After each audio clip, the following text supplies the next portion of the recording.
Well, let's now get some reaction from international consultant and author Adrian Salbuchi, who joins us live now.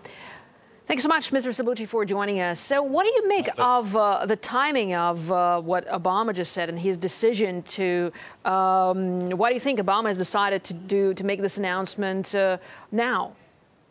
Well, first of all, I think that we all agree, and Latin America certainly agrees, that it's good news, although 54 years late. But anyway, better late than never. I think that this is a sign, yet another one, of growing a U.S. weakness, not just as a global power, but also throughout Latin America. And that weakness is expressed basically in a very, I would say, fundamental loss of credibility.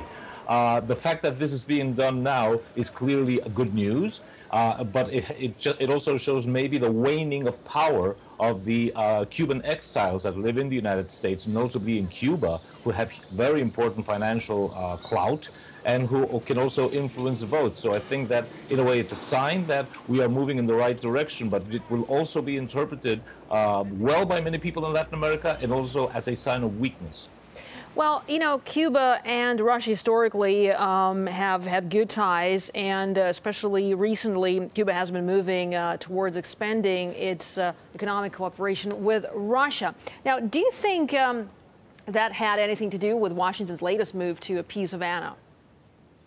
Definitely, because in a way, I think that America is trying to move away as many allies of Russia as it possibly can. So this might also has to be seen as an indirect move to also try to move Cuba away from its traditional liaison with Russia.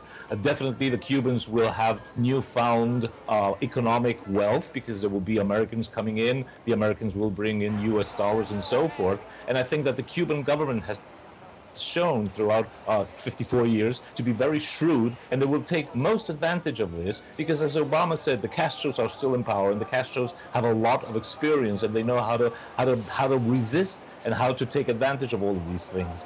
Definitely, it is true, the Communist Party and the Castros are in power, but then again, the one-party Republican democratic system is still in power in America, and the Rockefeller's Council on Foreign Relations are still governing there too. So it's basically two sides of what is basically one same coin.